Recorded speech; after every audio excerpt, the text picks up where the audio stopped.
بسم اللہ الرحمن الرحیم۔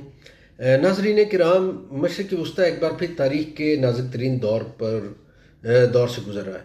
ایران اور امریکہ کے درمیان بڑھتی ہوئی کشیدگی کسی بھی وقت باقاعدہ اور بڑی جنگ کی شکل اختیار کر سکتی ہے۔ ابھی تو محدود سطح پہ ہم دیکھ رہے ہیں۔ ایسے میں پاکستان اور چین کی جانب سے ایک 5 نکاتی امن منصوبہ پیش کیا گیا ہے۔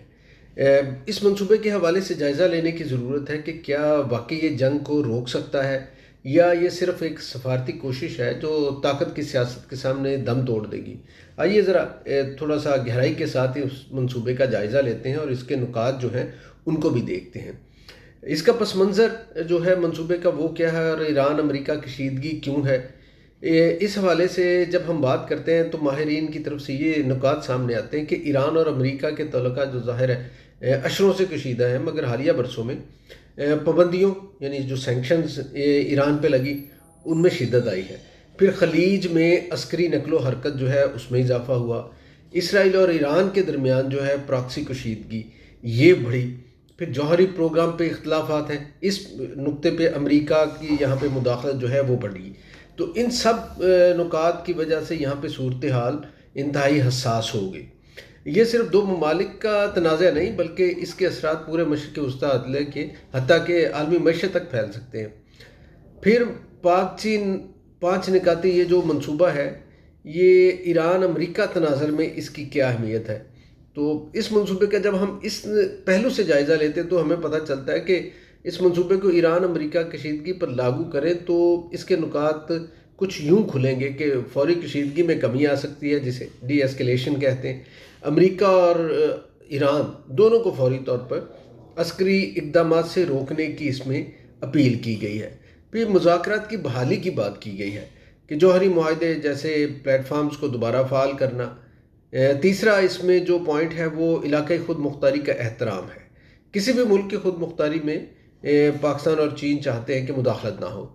پھر کثیر الجہتی کانفرنس کہ چین، پاکستان، یورپ، خلیجی ممالک اور دیگر طاقتیں جو ہے یہ ایک میز پر بیٹھے اور اس مسئلے کا دیر پا اور پائیدار حل نکالنے کی کوشش کریں۔ پھر 5واں جو پوائنٹ ہے اس میں وہ آیا ہے کہ ایران پر اقتصادی دباؤ کم کر کے اسے مذاکرات کی طرف لایا جائے۔ یہاں سے معاملہ پیچیدہ ہو جاتا ہے۔ امریکہ کا جو نقطہ نظر ہے وہ یہ ہے کہ جوہری پروگرام اور علاقائی اثر و رسوخ کو وہ محدود کرنا چاہتا ہے ایران کے۔ پھر ایران کا اعتماد جو ہے وہ حاصل کرنا خاصا مشکل ہوگا کیونکہ ایران کو ماضی کے معاہدوں خاص طور پر جوہری ڈیل سے امریکی جو انخلا ہوا پریزیڈنٹ ٹرمپ کے حکم سے اس پہ شدید تحفظات ہیں۔ پھر اسرائیل کا کردار بہت اہم ہے جسے عام طور پہ ہماری گفتگو میں زیادہ اہمیت نہیں دی جا رہی یا اسے باوجہ گفتگو کو سامنے نہیں رکھا جا رہا۔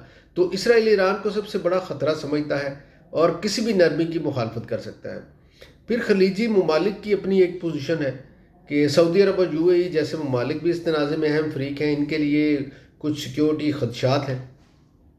ممکنہ رکاوٹوں کے حوالے سے اگر دیکھیں تو اعتماد کا شدید فقدان ہے جو متحارب فریق ہیں اس وقت۔ پھر طاقت کی عالمی سیاست جو ہے گریٹ پاور پالیٹکس وہ اس کردار ادا کر رہی ہے۔ پھر اقتصادی مفادات اور پابندیاں ہیں، علاقائی پراکسی جنگیں ہیں، داخلی سیاسی دباؤ ہے اور اس میں امریکہ اور ایران دونوں شامل ہیں، دونوں پہ داخلی سطح پہ سیاسی دباؤ ہے۔ یہ سب عناصر اس منصوبے کو حقیقت تک آنے میں روک سکتے ہیں۔ اگر یہ منصوبہ کامیاب ہو جائے، یہ ایک اہم پوائنٹ ہے کہ اگر یہ منصوبہ کسی حد تک بھی کامیاب ہو جائے تو پھر کیا ہو سکتا ہے۔ تو اس پہ ایک تو یہ ہے کہ تیل کی قیمتوں میں استحکام آئے گا، عالمی منڈیوں میں اعتماد بحال ہوگا اور مشرق وسطیٰ میں جنگ کے خطرات کم ہوں گے۔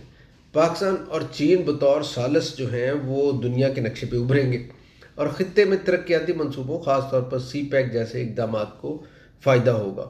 تو یوں اس کا فائدہ پاکستان اور چین کو سفارتی اور معاشی جو کچھ کامیابیاں ہیں ان کی صورت میں بھی مل سکتا ہے اس جنگ کے روکنے کے ساتھ۔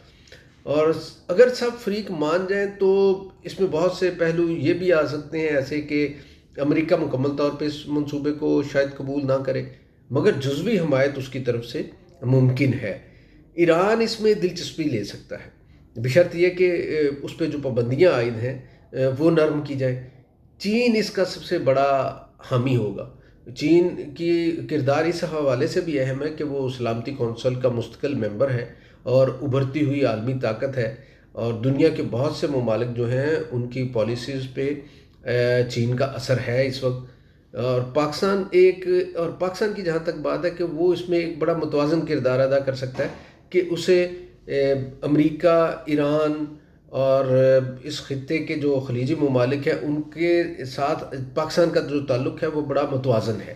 تو یہ سب کے ساتھ ایک متوازن تعلق کی وجہ سے پاکستان کو لیوریج مل سکتا ہے۔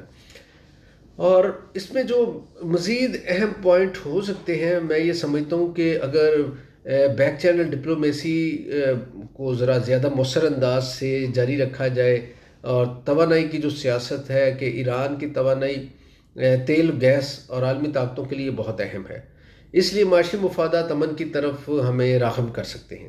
ہمیں سے مراد جو متحارب فریق اور پاکستان کا اور چین کا جو کردار ہے، چین کا پھر ابھرتا ہوا کردار ہے کہ چین اب صرف معاشی نہیں بلکہ سفارتی طاقت بھی بن رہا ہے۔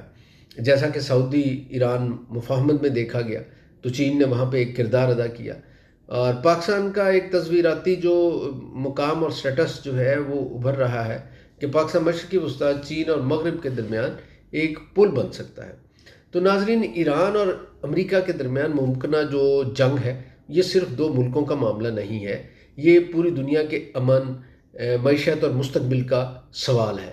اور پاک چین 5 نکاتی جو امن منصوبہ ہے یہ ایک کوشش ہے، ایک امید ہے، مگر یہ تبھی کامیاب ہوگا جب طاقت کے ایوانوں میں بیٹھے لوگ جنگ کی بجائے امن کو ترجیح دیں گے۔